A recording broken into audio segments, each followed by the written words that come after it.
All right, come join Kyle, John, and David as they go through what's on the playlist. Find out what's everyone's favourite at Chicken Soup for the Soul Entertainment. We have a few segments, to be honest. In and out points, no celebs and the gossip. Back in time where we're talking about the big M's coming attractions, what the queue.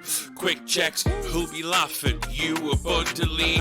Welcome to Dual Redundancy. Yes, welcome to Dual Redundancy, the only podcast we care all latest in television, entertainment news with too many else with exactly the same opinions. I'm one of those hosts, David Allen, and another one is John Berwick, and the third one is Kyle Bridger.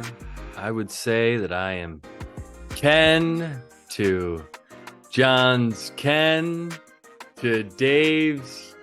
He's just Alan. Just Alan. I am just Alan. Yep, I saw that coming. No one's Oppenheimer, the destroyer of worlds. Yeah. No. Yeah, we're gonna be talking about Ken's. We're gonna be talking about Alan's. We're gonna be talking about Barbie. That's the big one. We're gonna be talking about Barbie. We're gonna be talking about Oppenheimer because finally, what the world's been waiting for. That 2 weeks ago, or actually, was it 3 weeks ago? Whatever it was, Barbenheimer happened, and everyone's like, what does Dual Redundancy have to think? I can't wait. I won't listen to a single other Barbenheimer podcast until this one is out. Yeah. The wait is over. It's finally time. We will be talking about both those two films. Plus this first segment. John, what is it? In and Out points. In or the out. In or the out. In, out, in, out, in, out, in.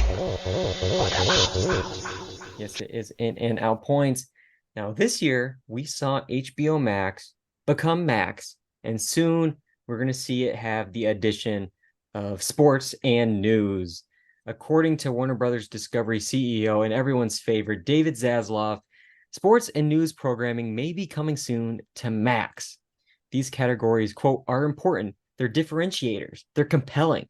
They make these platforms come alive. If you're on an SVOD platform and something is going on in the world and you can see it, it makes that platform really alive. So you will hear from us on that soon. All right. Sports news coming to Max. Thoughts on this, Kyle, our resident sports expert? Are you excited to watch some sports on Max? I've been saying it previously. It's just all these streaming services are trying to get sports. They're trying to get live sports. That's better for ads, and they need to make more money, so they need to sell more ads. So it makes total sense. It's just going to be a gamble because some of these streaming services are going to sports that are not really so popular, but trying to like bet and hope that something like probably pickleball is probably going to be like something, The pickleball. They're throwing more spaghetti at the wall to see if it sticks. Yeah. But coming down to. But as far as like the news, it's like I think news anywhere doesn't make any money. So what this just looks like to me is we've transferred everything on cable on like a hard wire, and now we're on the internet side of it where everyone's got their local cable channels but all bundled, Yeah. If only there was a way to maybe have our own little service that has exactly what you want, that's separate from everything else. And but that sounds like a dream, or maybe it was the past. I don't know at this point, but yeah. So the company currently has like digital rights to sports content, but the task of migrating broadcast from linear to streaming is going to be tricky because, there's carriage fees involved with all this. Warner Brothers charges these, pay TV operators for TNT, CNN, all these other networks to be a part of this package. So it's like, what's the incentive for Dish Network, all those different, services to even have TNT, CNN, all these platforms? It's like, well, if all that content and streaming and the sports, the live stuff that I need to see live in the moment is on Max, what? So they're going to have to kind of choose where they want to go, because if they say, no, we don't need you anymore, cable, we don't need you, it's like, are people going to migrate to Max to watch it? Because if not, you're saying no to, sure, linear TV is on the decline, but it still makes billions of dollars a year with ads. So it's a tricky line that you're walking if choosing one or the other. The company's current sports portfolio does include, you know, the NHL, NBA, MLB, the NCAA men's basketball tournament, you know, all that stuff from TNT and stuff like that. But I don't know. Do you see it, all those, you know, the big ones, Kyle, migrating to Max? I mean, any way to make it more accessible, and they're trying to make Max into this thing where we have TLC channel and all that, you know, all that other stuff all into one, so it all makes sense. I'm just thinking back to like when I had HBO or HBO Go, would I ever think that I would want this from my service? Like I was fine paying whatever for the service that I had previously. Like I'm not asking it to do more, and now it's all going to get bundled, and now we're going to be paying more. It's really annoying in that sense, but I could see sports migrating like that.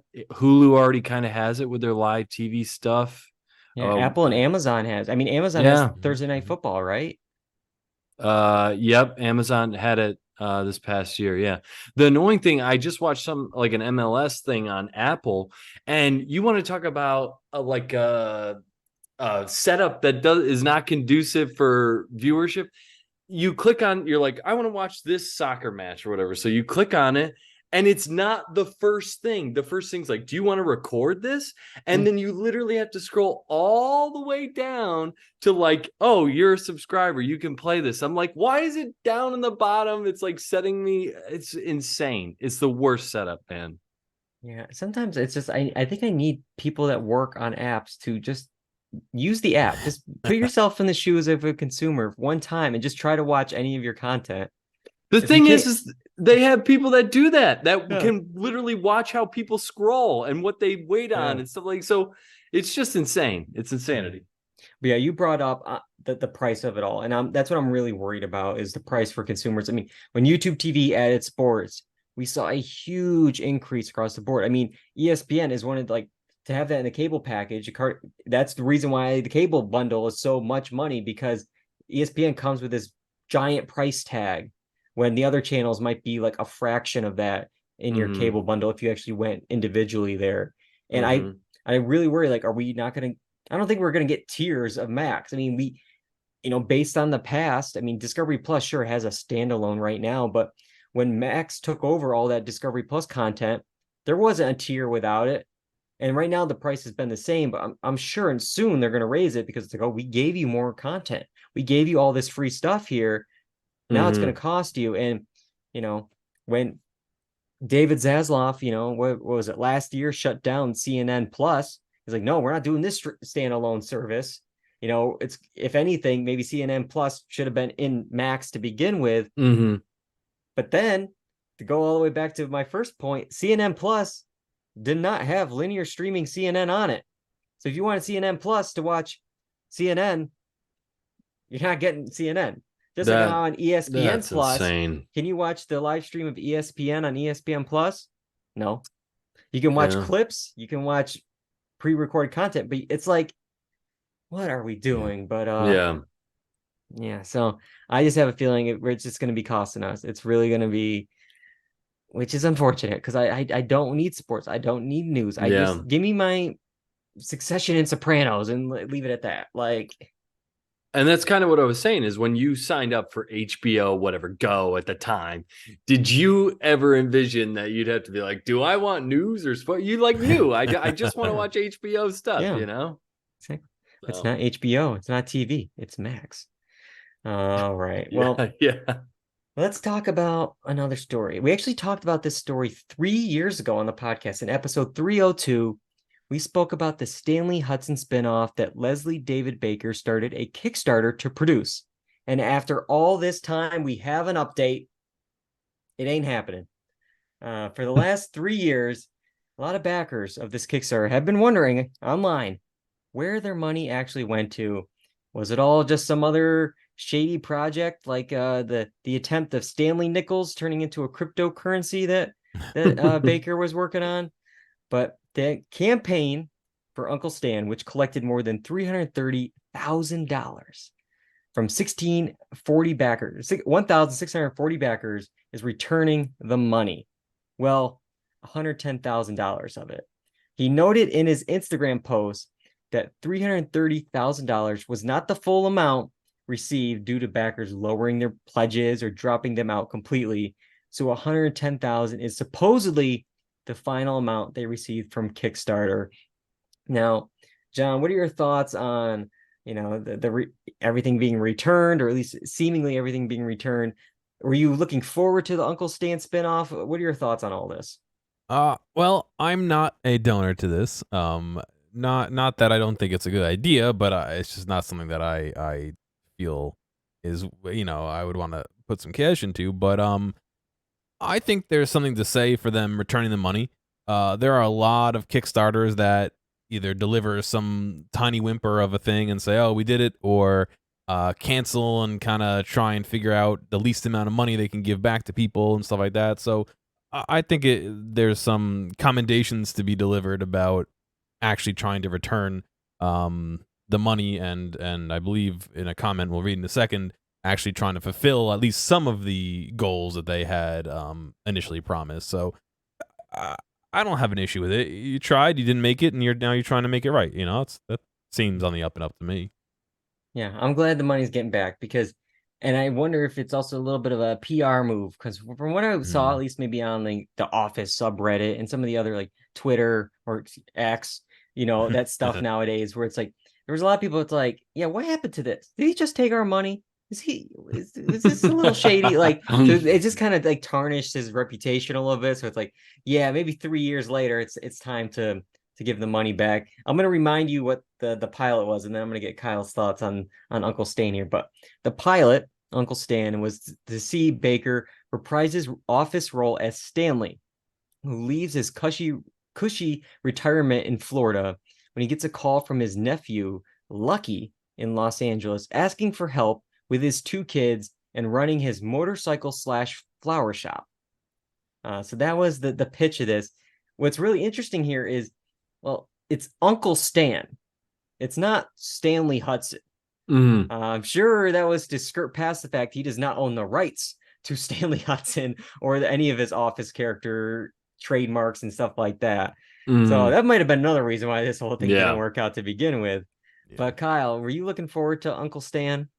Gotta be honest, I didn't really know anything about it. What are you talking about? We talked about it. I know, but besides that, I didn't really know anything about it. But it's just like, I guess, Stanley was just such a small part of like a huge cast. So it's like, he really could have made this a jumping off point for anything if he really wanted to. But honestly, when I saw the headline that he was giving everything back, I was like, this sounds like such a headache that I can't even, I wouldn't have even wanted to collect money in the first place unless it was actually being used, because this sounds like such a pain in the butt. Oh, yeah. Yeah. And sure, it's like making a pilot ain't cheap, but it's also like, is 330 like enough to make anything nowadays? Like, I remember the Always Sunny's guys like made whatever their pilot for $100 back in, I don't know, the 90s at this point, like whenever that was made. Who knows the year on that? When Charlie Day's just riding around taking shots of Philadelphia in a car. But at this point, you have an iPhone. Just you have iMovie on your computer. You can make a pilot. But he said, why didn't it work? Well, quote, the project took longer than anticipated due to circumstances beyond our control. In this article, or in the Instagram post, he cited COVID lockdowns, the WGA and SAG strikes, and yes, maybe I'm a little negative here. Those are definitely true things that happen. COVID, the strikes, yes, for sure. But like, you launched this in June of 2020. There's been films and TV shows, and they've been up and running and releasing and being made and promoted. And the strikes just happened. Was that really the reasons why this didn't happen? He You're was in just Honey Nut Cheerio commercials, Stanley. I've seen them. Like you were making stuff. Like he was just waiting for the strike to happen so that he could blame it on something. Like it's the strike, guys. I can't do it, man. House of the Dragon's still going on the strike. Maybe go to London. Maybe instead of leaving Florida to the Los Angeles flower and motorcycle shop, you go to London for that shop and use those actors over there, not in SAG. No, don't do that. But yeah, what is a florist motorcycle shop anyways? Do those two things go together? I just wonder what piece of the puzzle slotted in with like what's left over from The Office to make someone say, "Oh yeah, motorcycle and flowers. There's so much good content. Like what can we write around this? Like I got so many ideas." I don't know, it's a little bit weird. Yeah, I don't know. And that's like he's a character from Scranton in a paper company, retires to Florida, goes to Los Angeles to run a florist and motorcycle shop. Okay. It's a Mad Lib, but whatever. We're not getting it, so it doesn't matter at this point. One last thing we are no longer going to have, and it is involving AMC Theaters. This past February, we discussed AMC's plan of variable ticket pricing called Sightline, which would charge patrons different prices for seats in different spots in the theater. Well, this pilot program is now being phased out. The company noted that while many consumers were willing to pay more for the premium seats, it saw little to no change in the front row seats, which were the lower prices. We've talked at length about this and how AMC was making every wrong decision to bring people back into the theaters. The credit card, selling popcorn on the street, the Zoom meetings you could rent out the theater for, every single wild idea that they had. John, are you sad to see Sightline go? No, I don't think. I don't know. I don't know if I would even go to those seats if it were free. I mean, there have been a couple pictures posted on Twitter of people watching Oppenheimer from those seats, and Oppenheimer's face being like this big grotesque, like statuesque, like weird blob, and it's like, how is that a movie going experience? Like Christopher Nolan would come and like kick you out of the theater if he saw you sitting there. Like that's not an experience. So either you're desperate and you're gonna pay the money, or you don't want to sit in that seat and you're not gonna pay the money. It doesn't make sense. They should pull it out and they should replace it with either kiosks for 3D glasses, or maybe the assisted listening kiosk, or God forbid, maybe someone selling a couple candy bars or something so they don't have to leave to go get a snack before the movie starts. Like anything but seats at this point. Like you got the space, use it constructively. Yeah. For me, I was always just annoyed with like, okay, it's maybe there's a row of 10 and it's like these like 3 in the middle are more expensive, but the 2 next to it that are still in the middle, normal price. And it's like, what makes the decision? Because it's like, 6 inches to my left, that's free, or not free, but it's like a normal ticket. 6 inches to my right, that's extra money. Like they probably have a heat map of tickets sold and determine that those were the most sold tickets of any, and so that's what they did. Yeah, Kyle, were you a fan of Sightline? No. Was anybody a fan of this? This stinks. I guess this not. It was already phased out. Absolutely stinks. I don't know who thought this was a good idea. Honestly, I remember when the news came out about it, I just thought it would be more of a headache for the employees. It's like, how many people are going to buy at a lower level and then move to an upper seat? Like I can see that happening. Especially if it's not in a packed theater. Like this sounds like absolutely miserable.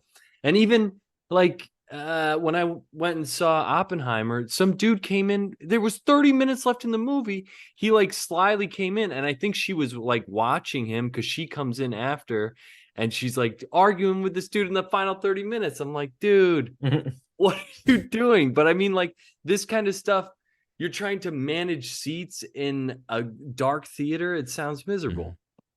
Yeah. And John, you mentioned this, like coming up with other ideas to do something with those front row seats, and that's their next plan. All right. Well, beginning in late 2023, AMC will begin testing its newest seating concept, large, comfortable lounge-style seating areas, which will allow guests to lay all the way back and relax. The angle of the seats will also make it more enjoyable to watch movies from these front row seats closest to the screen.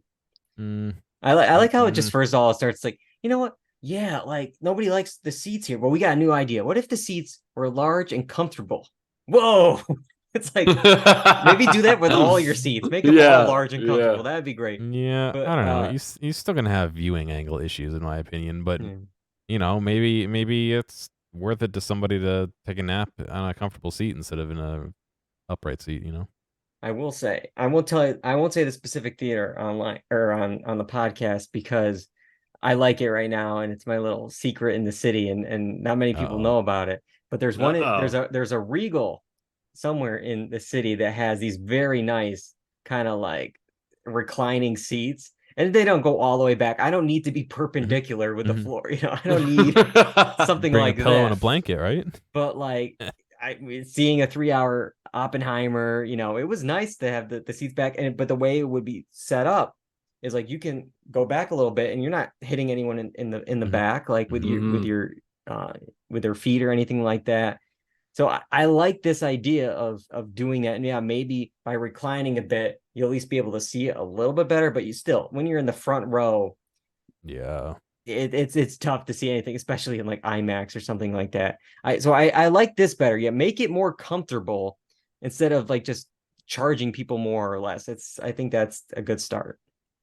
But all right. We've been talking a little bit about our movie experiences, and we should talk about the 2 big movies. In order to talk about them, we have to go back. Send us back. Back in time. We're back, baby. Gotta get back in time. All right, we're going to start off with Oppenheimer. Dropped on July 21st. This biographical film, written and directed by Christopher Nolan, tells the story of theoretical physicist J. Robert Oppenheimer from his early studies to the 1954 security hearings and his direction of the Manhattan Project. All right, we all saw Oppenheimer here. Let's start off with John. What did you think of Oppenheimer? I thought it was really good. I think if I had a critique, it's that it was a little bit long.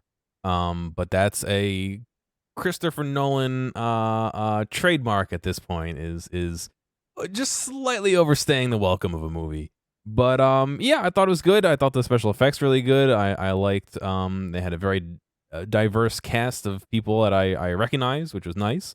But nobody took me out of the movie saying like, oh, that's somebody else, you know, so that was good. The drama was not hard to follow, which was also good. I feel like stuff like that can really get bogged down with like, you know, names and stuff. But yeah, I overall enjoyed it.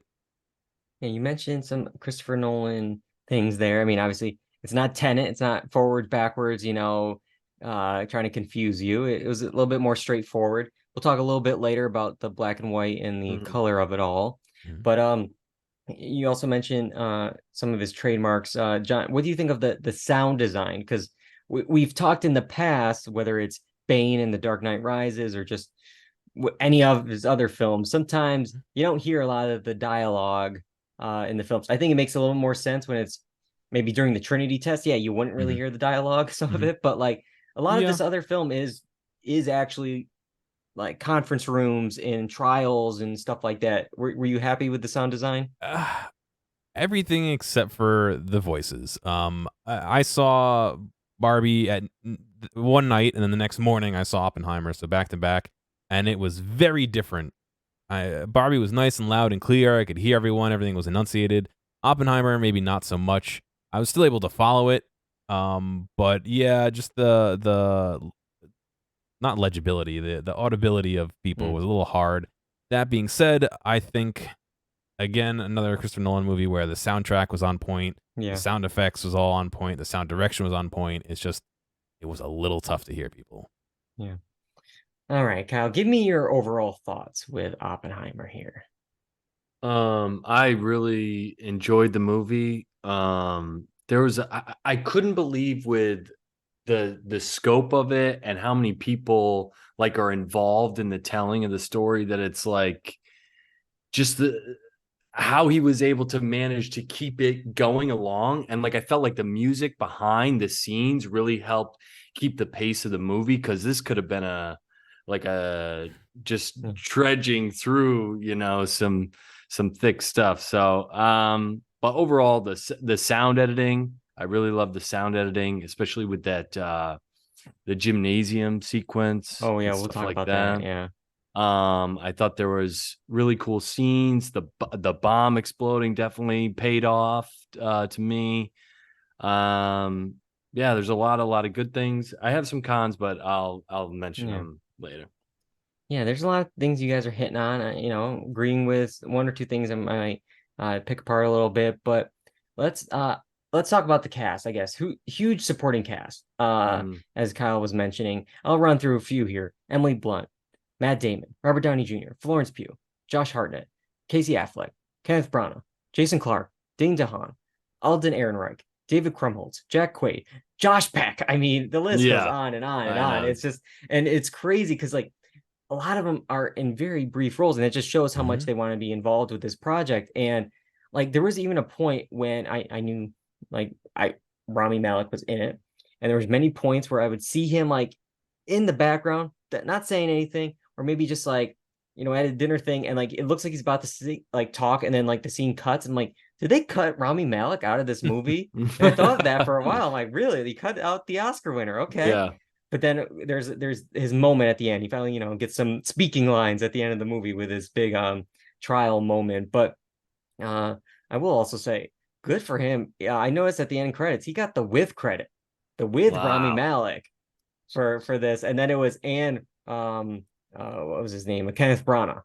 It's like those two got the last thing, but like a with when you have again Matt Damon, Robert Downey Jr. It's like it's pretty big for him. But I want to jump to Cillian Murphy as J. Robert Oppenheimer. I know you are a fan of Murphy from Peaky Blinders, I believe. Kyle, what did you think of him as Oppenheimer? Dude, he might be one of my favorite actors. I love Cillian Murphy. I think he's great. In everything he does. I really liked it. I really liked him. I mean, I was sold the whole way. I really like Cillian Murphy. So that's my assessment. I mean, the guy is just good. Yeah, and it's wild because like I'm trying to think of other. I mean, I haven't seen Peaky Blinders, but of course, I've seen him in some Nolan projects here and there, and it's like, from the Nolan projects alone, he has such a range. I mean, from the Scarecrow, quote unquote, from in the Dark Knight trilogy to, his role in Inception and his role here. It's just like there's such a range with his character, and there's so much that he has to do in this with all the different time periods. And I mean, and just what he does without dialogue, like a lot in his expressions and stuff like that. It's just so well done, and he's got a unique look to him. So he's just a very good actor. He looks like he could be from that time period, for sure. There's been a lot of talk of Robert Downey Jr. With this film. I've seen buzz of a possible Oscar nomination for him. And again, at first I was like, for the first 2/3 of the movie, I was like, he's good, but like, why? Like, what's going on here? And then we get the turn. And I guess this is, if you haven't guessed it, we're going to be spoiling these movies. We're going to be spoiling the movies. But with Strauss here, and him kind of being behind the security hearing, and you kind of selling Oppenheimer down that road. Then it kicked in. I'm like, oh yeah, I could see why he might be getting a nomination. It's so good. I feel like to have him back acting. Whether it's like, and I there might have been like a dig. Maybe people would have said, oh, well, he wasn't acting in the Iron Man films. I mean, he was, but he wasn't like doing the Oscar nominated Chaplin that he did, or even Tropic Thunder. Like he's doing something different here, and he's back in it. It was good to see him in a dramatic role with this. Any thoughts on Robert Downey Jr. in the Strauss role? Oh, he did well. Yeah. I mean, I think he's really good. But unfortunately, I will say that was my like least favorite part of the movie, that ending there. Like that whole like last little hour there, I think was like my least favorite. But I mean, Robert Downey Jr. did great at it. was Yeah, great. I do have some like questions like with the Alden Ehrenreich like character with like him, like he's like on his Yeah. team, but then he realizes he did this stuff, Yeah. so he's like against him, but he's still on the team. Like it's like this Yeah, I weird know. like Yeah. vibe, and there's some stuff with like characters where I felt like it was a little like one note ish, especially even like when it came to like the president, like Yeah. he goes in there, it was like very like caricatures, like I can't remember the exact wording, but like don't bring in like this guy in again, and it was just like it was very like I don't know, it just seemed like very villainy, like just Yeah. because we need that moment there. Mhm. I think two characters that I feel like were also like sidelined and also kind of like a little bit, they did the best that they could with what they had, but like I feel like Florence Pugh, I mean, had a very small role. Unfortunately spent most of the film. I mean, no, for her, I mean, just she's naked. She's Yeah. in love scenes. Like that's Yeah. all Yeah. she's really doing. And Yeah, it's like pretty much. she's such a great actress that she's being, just to do that Yeah. in this film. And then you have like Emily Blunt, who I thought like had, Mhm. sure, she has a moment in that hearing, but like Mhm. also was very like one-dimensional. The Mhm. wife, it's just like it was very. I mean, Nolan doesn't have the greatest track record if we look at it with female characters. I mean, he Yeah. just doesn't. If you look at all of his films, Mhm. they don't have that strong of a Yeah. three-dimensional persona, and I think like that's unfortunate here. Yeah, it When you have seems these like kind of actors. yeah, it seems like Emily Blunt was one side of a character and Florence Pugh was the opposite. But Yeah, it's if you like combine those, then you got yeah, one yeah, real yeah, character. yeah. Like, yeah. And I feel bad for Florence Pugh because in the movie they try to. It's supposed to be this moving thing for Oppenheimer that she commits suicide, right? Yeah. But like I didn't feel anything for that moment because we had seen so little of her. Yeah. But it's more as like a plot device to just see the impact on Oppenheimer. There's if you look at a lot of Nolan's films, there's always a lot of a I don't know, a wife or a girlfriend character that maybe commits suicide that kind of hurts the male protagonist character. Like it's a trope throughout all of his movies. Yeah. If you look back on it, but yeah, so that was, I mean, some unfortunate things I had to say about that. We talked a little bit about like the look and sound of the film. I thought like a lot of the sound design was really cool. The music, as you guys mentioned, was great. I believe that's another. I think he's now with Ludwig. I'm forgetting his last name, but he works with Childish Gambino. He did stuff with The Mandalorian. Ever since Tenet, I think Nolan has moved from Hans Zimmer to Ludwig here. And I will say though, maybe I was a little disappointed with the Trinity test, just a little bit. I don't know. I maybe just because I know he did it all practical. He did it like real. There wasn't special effects. Like maybe I was just expecting a little bit more. Maybe just because I'm used to like action scenes and even just like the truck flip in Dark Knight, or the airliner going into the building in Tenet and stuff like that. But obviously it's the music's building, the sound effects are going, and then once it goes off, it is silent, and then we get the the noise after the fact. What do you think of that choice, John? I thought it was good. I mean, I don't think at that distance you'd have that much of a gap between a visual and a audible blast, but I mean, it is kind of what you would see in real life. My biggest issue with it was when it happened. I think that the last maybe quarter of the movie could have been scooted up and this pushed back into it, and so we got the trial ending and this explosion closer together, because in my mind everything's been hyping up, oh, the test, the test, and then it happened what, a third, 2/3 of the way into the movie. Probably like about 2/3, yeah. There was a lot to do after that, and that almost seems like, I know the trial is your high point, but that almost seems like the advertised high point where like you're building to this, and then afterward you're sitting there and you're like, oh, all right, it's ending soon, but no, you have another like hour to go. I definitely agree with that. That was my biggest complaint about it, is the pacing did not feel correct for such a pivotal moment. Yeah, and I think Nolan plays around with time. So whether it's like Mhm. Memento or Dunkirk, he's known to move things around and play around with time. So that could have worked, as you were saying, with that kind of movement there. And it's wild if you think about it. Even like as you said, like the advertised thing is the explosion. That's what the poster is. That's the moment. That's what he's known for. And it's like, but like Nolan kind of got people to turn out to a 180-minute R-rated movie that's in black and white that has a lot of scenes in, again, conference rooms and the trial. It's like the big moment is a security hearing. It's not even like a prosecution. It was or something in jail. It was like that kind of moment. So I think it's like an interesting choice that he did, where it's again, it was this is only the 2/3 of the way through the movie. The moment I really liked, and I believe Kyle mentioned earlier, was that kind of the rec hall, the gymnasium scene after the explosion. That's where I really felt it there. You see the background shaking, the visions of the audience there suffering, the faint screams, mixed in with the cheering. I thought that was like, because that is when he's finally like, he's realizing, oh crap, like what did we just do here? Yeah. Like, and I think that was the moment that really sold me versus, like the actual explosion, quote unquote. But yeah. I want to bring up this quote from let's see, from I asked on Instagram, what your thoughts on these movies, and we had What's Up Nikki respond. He said, Oppenheimer's fast pace kept me engaged, and the abrupt cuts to his inner visions of atoms and etc. were fantastic.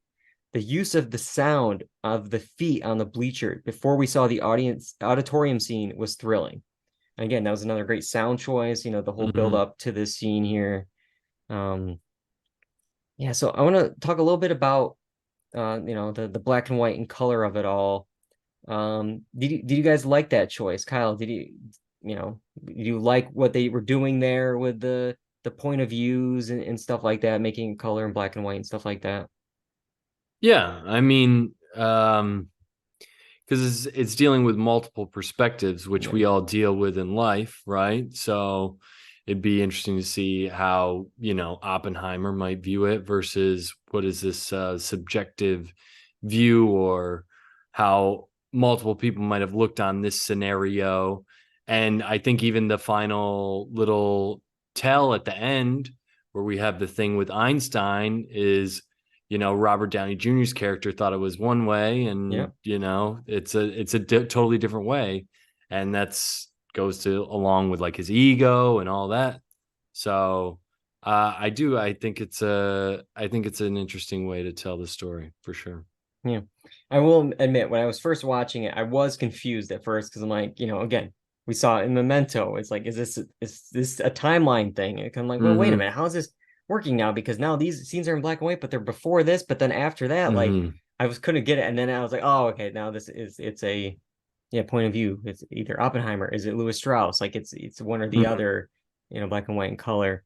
I will say, going back to like keeping up, because I didn't have a problem with the timeline thing. It was just the sheer breadth of like the timeline. It's like how many people are the people coming it was hard to remember and a lot like of the names. I'm can't remember the names, so I'm trying to, when they're talking about somebody in a scene, I'm like, who is that? So just the amount of people that are involved in the project made it hard for me to kind of follow along. And to Nolan's credit, I mean, he kept it going. I mean, you say it's like a conference room, it's all this stuff, and he was able to make it move so quickly. But I think it kind of lost a little bit on me when I don't know all the characters or I forget a name or two. But I think it'd be better in a second viewing. Yeah. So I know you guys all saw it in theaters, but like, did you guys see it? Any of you guys see it in IMAX, or was it normal? You saw it in IMAX, Sean? Yeah. How was it in IMAX? Was it worth it? I liked it. I think I'd probably have to see it both to really make a determination. I think it's gonna be one of those things where you don't know what you're missing unless you really experience it both ways. I found it hard to figure out like what theater had what. Yeah. So I wasn't very confusing. it was very hard to tell what was this actual IMAX, is it labeled IMAX, IMAX, but Is it the 70 millimeter? I think I saw the 70 millimeter one, but I'm still not 100% sure. But yeah, that I wish it was a little bit clear. And I know that's not a Christopher Nolan thing. That's a movie theater marketing thing. But Yeah. you know, Well, yeah, because there's I believe there's like only like 30 theaters in the country that were doing the IMAX 70 millimeters. I know there's like probably one or two in the New York City area, Mhm. but yeah, I wasn't able to see an IMAX 70 millimeters because their tickets were for weeks. Like you had to get them, when you did, and it was just I missed out on it. Looking back on it, I'm not sure if I needed to, pay the super upcharge for IMAX and 70 millimeter because again, as we've been talking about, it is. I mean, like I'd say like 80%. Like it was it's a talky drama. It's not, Mhm. Mission Impossible. It's not explode. I mean, there is an explosion, but not like all the, Yeah. it's like it's not that. It's just not sustained action over time. Yeah. Yeah. So I mean, I think I was fine seeing it on just a normal movie theater screen, but I'm sure Nolan is yelling at me somewhere. But hey, I didn't see it on a Game Boy. That's all we can say. I was just thinking, I think 70 millimeters is about the size of a Game Boy Advance screen, right? Millimeters, yeah. But all right here. So that was Oppenheimer. We still got another movie to talk about. Opened the same exact day, and that's Barbie. The number one movie these past 3 weekends, and the number 2 movie of the year so far is Barbie. This fantasy comedy directed by Greta Gerwig and written by Gerwig and Noah Baumbach is based on the Mattel doll and features Margot Robbie as Barbie, who goes on a journey of self-discovery following an existential crisis. All right, here we go. 3 white guys talking about Barbie. Oh yeah. What could go wrong? Oh boy, here we go. Well, what did you guys think of Barbie? Let's start me off, Kyle. I loved it. I thought it was funny. I mean, I thought Ryan Gosling was great. I thought Margot Robbie was great. I mean, not every joke is gonna land, but I mean, they were able to do a lot. They were able to do a lot with it. I thought it was clever. The production design of just Barbie Land is very, very good. You definitely feel transported to that kind of vibe that they're trying to put out. I thought the production design was great. It's upbeat. Even though they do have a message to get across, it feels very upbeat the entire time. And yeah, there's a lot of great moments in it. A lot of funny moments. I loved it. I thought it was great. Yeah, Rachel in the chat saying, I'm here for the Barbie praise. Well, you're going to get more from me. I really liked it as well. And my little description, self-discovery, existential crisis. It's like, it sounds deep and it's like, it surprisingly is. Mm-hmm. And it was, this was the biggest question mark of the summer, when we were talking about we talked about the trailer. What is this movie? And it's like this movie, it's based on a doll, but it's actually PG-13. But then it has topics of feminism, masculinity. It's like, it's a risky bet. You have Greta Gerwig, Noah Baumbach, these indie filmmakers really taking a giant IP from Mattel. It's like all these things had to connect perfectly, and they somehow did. And this was a lot of fun, enjoyable, funny. I got a lot of things to talk about. And, looking at it, I was like, well, is this gonna work? Because again, PG-13, like, will the first weekend be big because maybe like the families will think it's for everyone?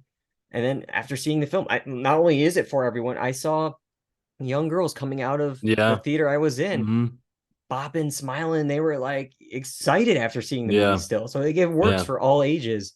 John, did it work for you?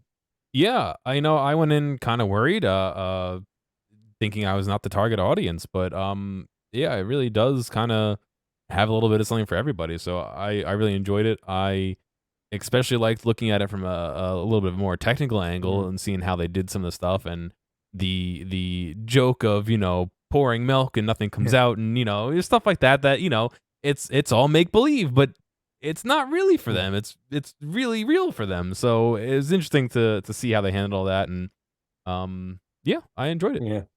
I loved all those little details of like the hairbrushing and just like the way like her hand moved with the giant hairbrush is like how a kid would brushing the hair, and like the no water in the shower, the not having to walk downstairs because yeah, a kid would just pick up the Barbie and go to the next level. It's just, there's little things like that which really add to the movie. And like, you know, there's jokes for parents and adults. I mean, it's like you start off with a 2001 A Space Odyssey homage. It's like, how many 9-year-olds are going to know this? How many like 19-year-olds may even know this? I don't know. It's just like, you throw in a fake Barbie commercial about a depressed Barbie. There's so many fun little Easter eggs and jokes and just setups, and like just overall, I'm just like shocked that like Mattel allowed for some of the jokes they did. And because initially, I believe Amy Schumer was involved before Margot Robbie and before Greta Gerwig. She was going to be doing Barbie, starring, probably, writing the project as well, but left due to creative differences. And it's like, you're like, oh, maybe she was trying to push it, a certain way, and Mattel didn't like that. So then when Greta Gerwig signed on, I was like, is this going to work? Is she just like cashing in, from, just getting a paycheck? But then it's like, oh, she's doing it with Noah Baumbach. It's like, wait, what's going on here? And then, no, like, she told her story that she wanted to tell, and I think held like Mattel's feet to the fire at points. There's jokes about the all-male board, the legal woes of Ruth Handler, who's the inventor of Barbie, all the bad ideas that they've once made for dolls, throughout the years. It was very Lego movie-ish with all those little like discontinued products and stuff like that. But yeah, and PG-13. I mean, it's a movie that you would have thought this would be PG, but there's references that they talk about, I'm gonna beat you off. There's lines about genitals or lack thereof. There's a bleeped off F-bomb. It's like it goes there. But let's talk about the cast a little bit. Again, we've mentioned Margot Robbie, Ryan Gosling, obviously, but Kate McKinnon, Issa Rae, Dua Lipa, they're different Barbies. Michael Cera as Alan. You got Helen Mirren, Will Ferrell, America Ferrera, Ryan Gosling as one of the many Kens. There's so many people in this movie. If you weren't in Oppenheimer, you were in this movie, and that's all of Hollywood pretty much. At this point, any other standout characters or Barbies or Kens that you want to talk about, Kyle? I really like Michael Cera's Ken or Alan. Alan. He's funny, but the cast, all of them are really, really great. It's amazing. Like the same with Oppenheimer is like how much they can pack into so little. You know what I mean? It's just like little lines here. Like John Cena makes an appearance. Yep. So it's like it's interesting.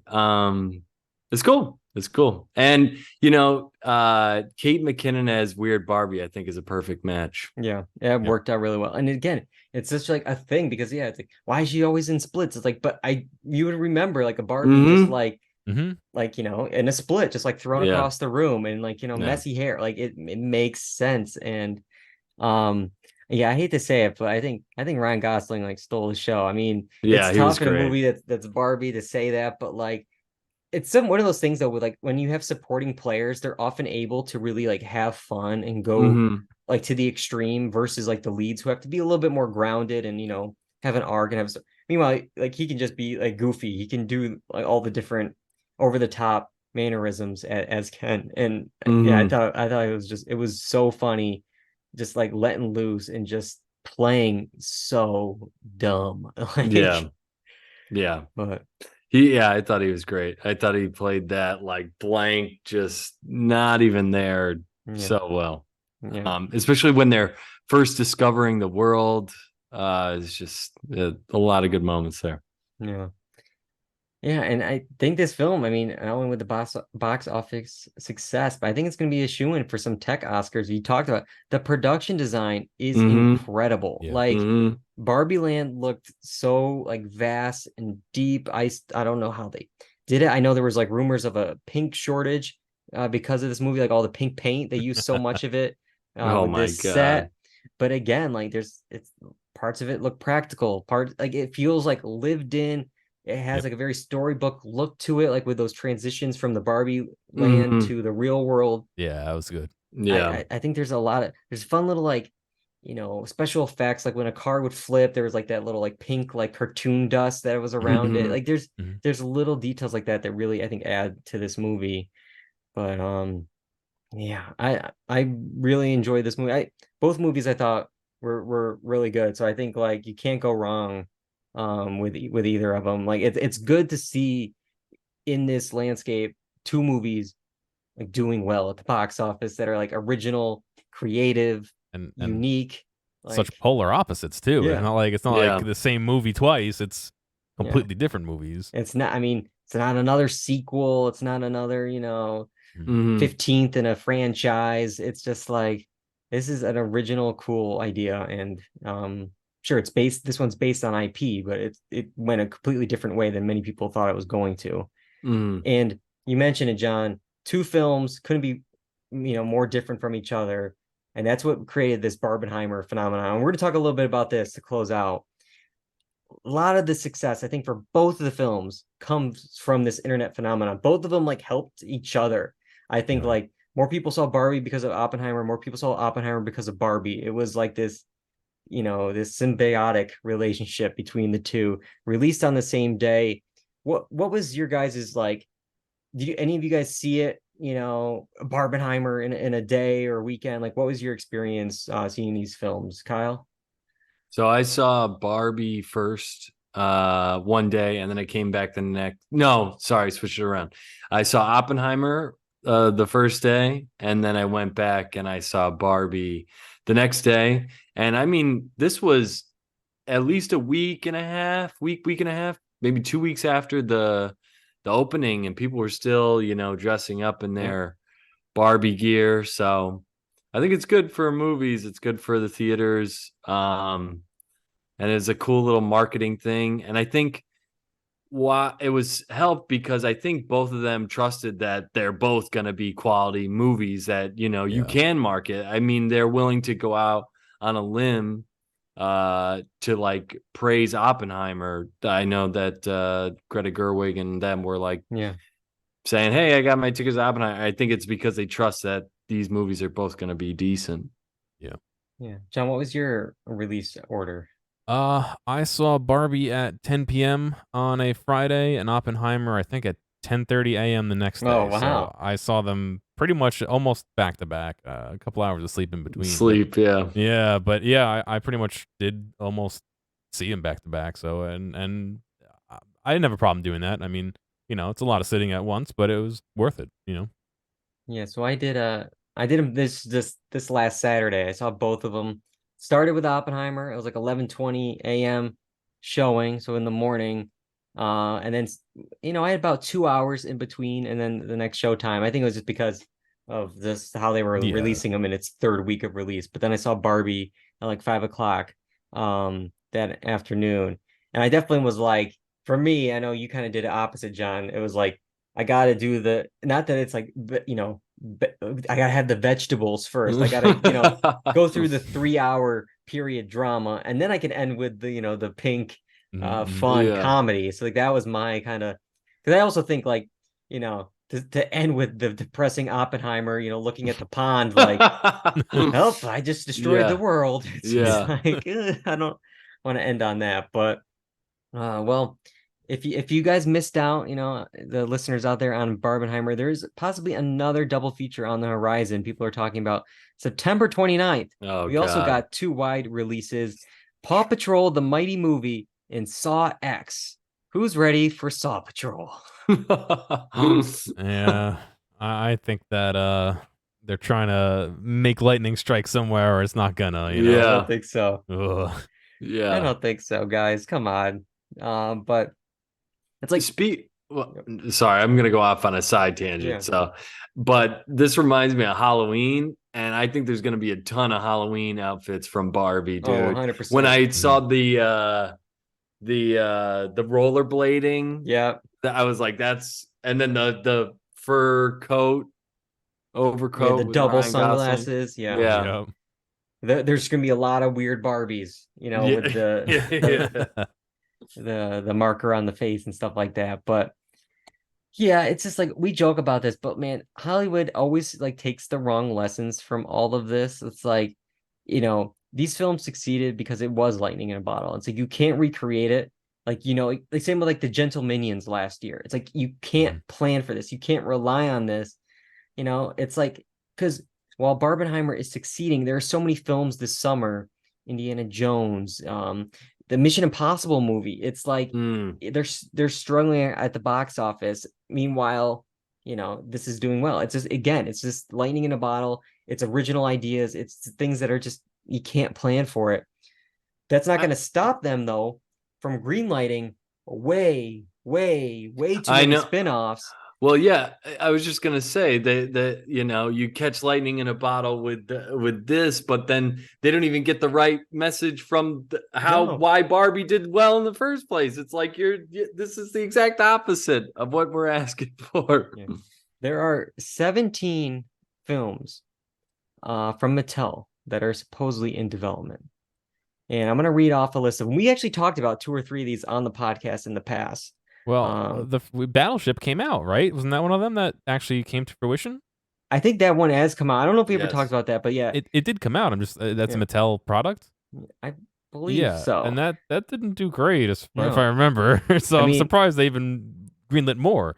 I'm going to spoil the end of Transformers that just came out this summer, but I didn't see it, but I know that the end of it, they tried doing like a Nick Fury, like business card, like Avengers moment where they give it to somebody in there and it's like, oh, when you talk about our initiative, and it's like the G.I. Joe card, like that's like his business card is G.I. Joe's. It's like Transformers, this universe, whatever. That's not how it works. Boy. But anyways, I'm going to run through this list here of Mattel films that are in development. Again, some we talked about, some we haven't yet, but we got Lena Dunham directing a Polly Pocket movie starring Lily Collins.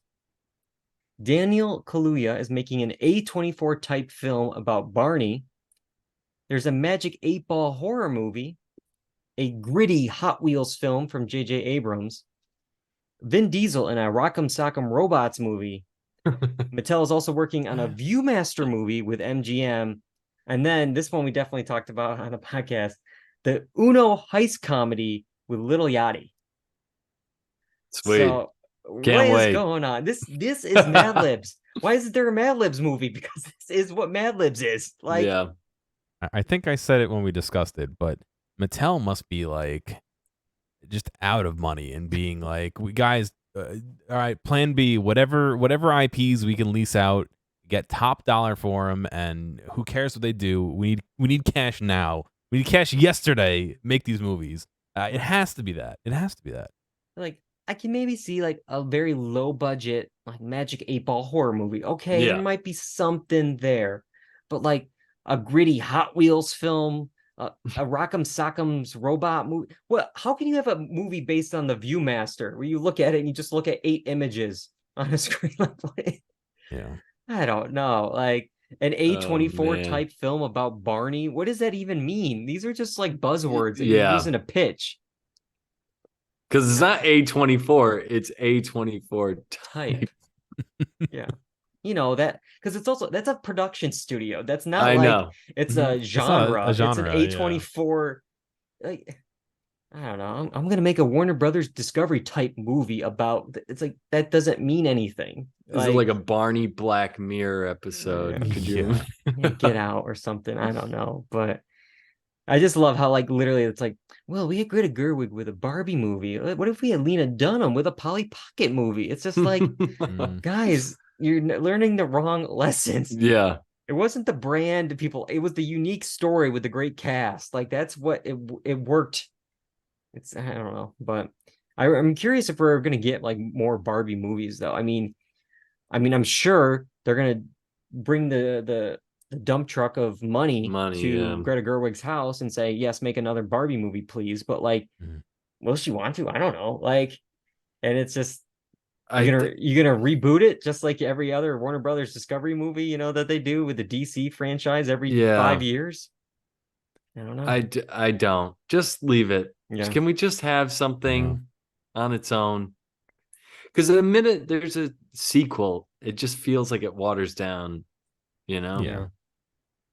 Well, all right. That is it. That's all we have to talk about with Barbenheimer, at least for now. That's it. But next week, it's actually gonna be 2 weeks because that's what we do here. 2 weeks now this summer. We're gonna do a summer catch up. We're gonna talk about all the things that we missed this summer, the movies, the TV shows. That's gonna be on Monday, August 21st. So definitely check that one out. And then in September, while the Emmys were pushed, I do have some Emmy content possibly coming in September. Plus, we will talk about Barbenheimer again when we talk about the box office draft results. That's in September. So a lot to look forward to. You can find episodes of the podcast on YouTube, Apple Podcasts, Spotify, the blog, dualredundancy.com. Of course, twitch.tv/dualredundancy. Mondays, 8 p.m. Eastern on Twitch. We'll be back Monday, August 21st. And you make sure you're following us on X, Instagram, and on TikTok at Dual Redundancy. I got to thank both you guys for joining me tonight. John, directing the show, putting it up on Apple Podcasts, on YouTube, and all that stuff. I couldn't do it without you guys. I just realized like all of our bumpers and stuff are now wrong. They have the wrong logo. Here's what we're gonna do, John. Let's just maybe wait a few more months to see if even X is around before we change everything to the X logo. Okay. I just feel like every 3 months something changes. Yeah. Like, oh, we gotta redo all the stuff. I'm okay with waiting on this one. I have a feeling. Okay. I have a feeling with this one. But all right. Until next time, I'm David Allen. I'm John Berwick. And I'm Kyle Bridger. And that's all we got for Dual Redundancy. Goodbye, everybody.